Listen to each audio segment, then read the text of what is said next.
अस्सलाम वालेकुम। के ट्रेड वीकली रिकैप के साथ मैं हूँ शाम।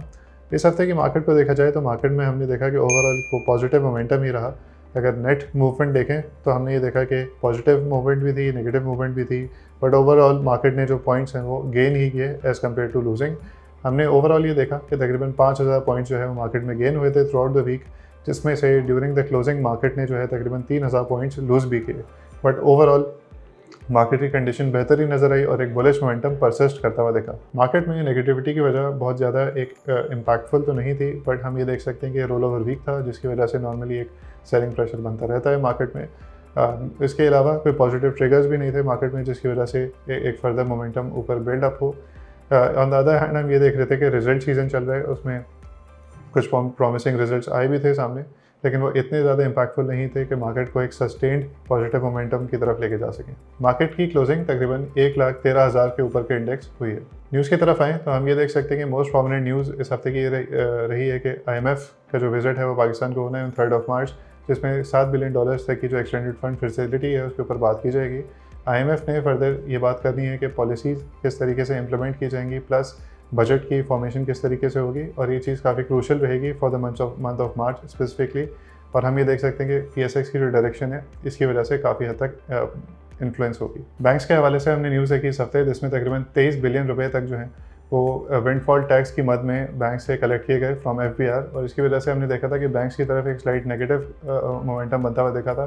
तो अक्रॉस द सेक्टर हमें सेलिंग देखने को मिली थी, मोस्ट नोटेबली बीइंग HBL में हमने देखा, नेशनल बैंक में देखा, MCB में देखा।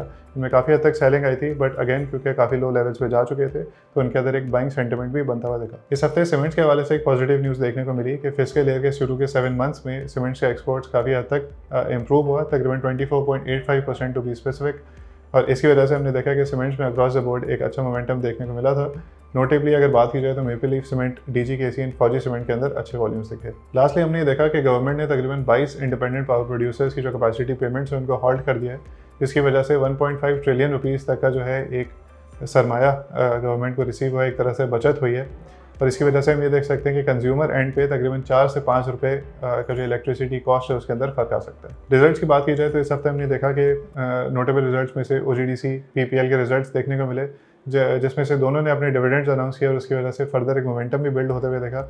ऑल्दो हम क्योंकि मार्केट एक already sort of uncertain situation में है, इसकी वजह से बहुत ज़्यादा इसके अंदर एक मोमेंटम बिल्ड होते हुए नहीं देखा, बट थोड़ा बहुत एक पॉजिटिव लाइट के अंदर दोनों स्टॉक्स दिखे थे। इसके अलावा एयरलिंक का स्लाइटली सरप्राइजिंग रिजल्ट हमें देखने को मिला, जिसमें उसने ₹2.5 का डिविडेंड तो अनाउंस किया, उसके साथ साथ उसने एक स्टॉक स्प्लिट भी अनाउंस किया, जिसमें जो उसके एक शेयर होगा उसके बदले में 5 शेयर दिए जाएंगे।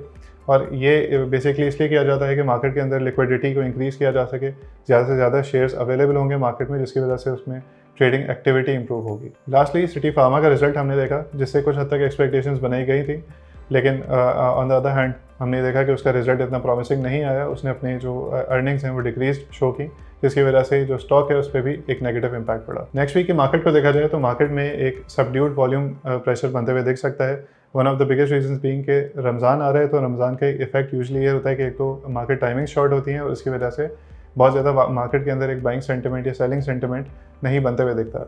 ऑन द अदर हैंड हम ये देख सकते हैं कि IMF का जो रिव्यू है उसकी वजह से मार्केट में एक फर्दर पॉजिटिव मोमेंटम बनते हुए देख सकता है, but that is yet to be seen. Next week की मार्केट के लिए जो सेक्टर्स हैं जिनको नज़र में रखा जा सकता है उनमें से ENP है, इसके अलावा सीमेंट्स हैं, उसमें भी कुछ हद तक वॉल्यूम बिल्ड हो रहा है। इन टेक्नोलॉजी को भी कंसिडर करना चाहिए, गिवन दैट कि वो काफ़ी हद तक एक ओवरलुक्ड सेक्टर में रहा है, और उसके अंदर भी हम एक बाइंग सेंटिमेंट बनते हुए देख सकते हैं। Thank you.